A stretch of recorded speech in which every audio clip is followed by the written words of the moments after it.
Hi everybody, quick reminder, don't forget to check out the on-screen end cards towards the end of the video, as well as the merch shelf and links down in the description below to explore my new Outcast comic book series.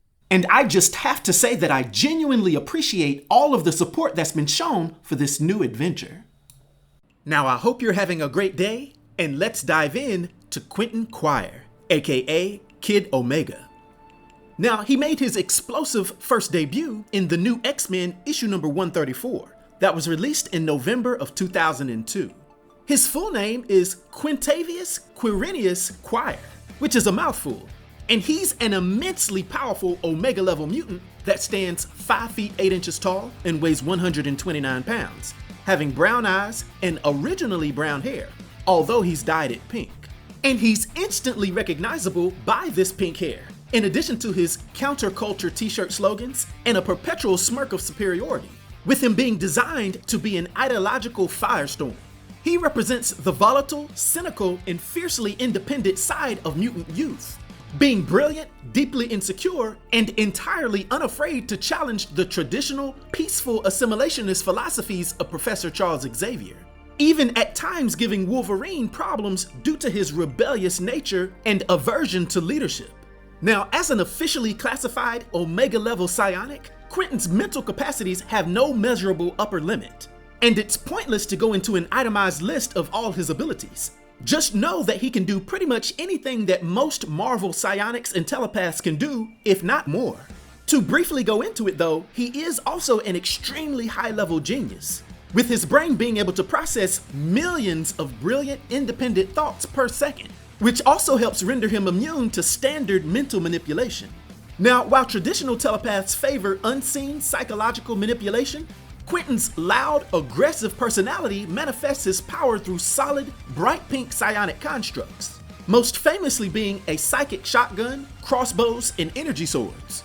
His raw psionic capability is so immense that he's repeatedly been chosen as a host for the Cosmic Phoenix Force, securing his spot as one of the most powerful minds in Marvel history.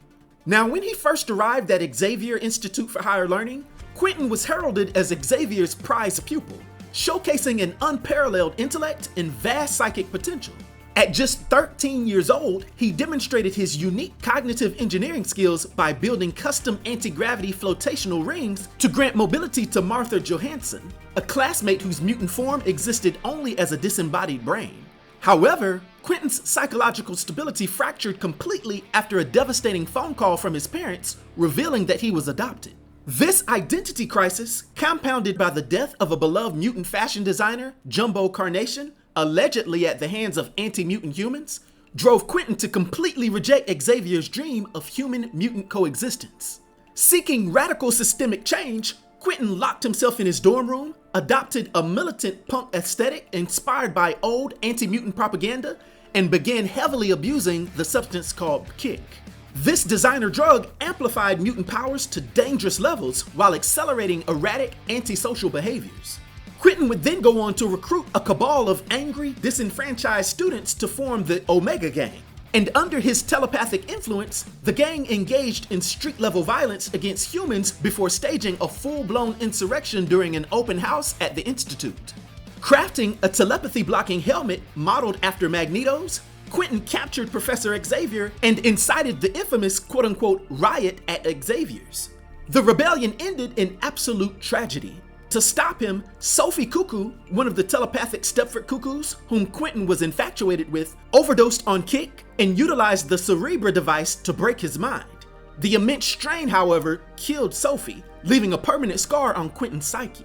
Following the riot, the toxic combination of kick abuse and psychic strain triggered a secondary mutation, causing Quentin's physical body to break down into a non-corporeal, pure energy consciousness trapped inside a containment matrix in Beast's laboratory. He was later fully reconstituted and entered a long, messy era of redemption. He became a high-profile, highly reluctant student at Wolverine's Jean Grey School for Higher Learning, briefly joining the West Coast Avengers, and ultimately transitioned into a foundational player for the mutant sovereign nation of Krakoa. On Krakoa, Quentin joined X-Force, the nation's Black Ops intelligence network. This era fundamentally matured his character. Due to Krakoa's unique resurrection protocols, Quentin died and was brought back dozens of times on high-stakes missions. Confronting his mortality repeatedly forced him to drop his performative armor and step into genuine heroism. And following the collapse of Krakoa during the Fall of X, Quentin aligned with Cyclops' Alaska-based strike team in the From the Ashes era, continuing his heroic mission to protect hidden mutant enclaves, showing that this character really came full circle. Now, for his massive powers and abilities, and his influence on the Marvel Universe, for my 1 to 10 rating, I'll give Quentin Quire a rating of 10, which is a legendary rating. I hope everyone enjoyed this video. I'll talk to you next time. Be sure to like, hype, and subscribe to The New Sage.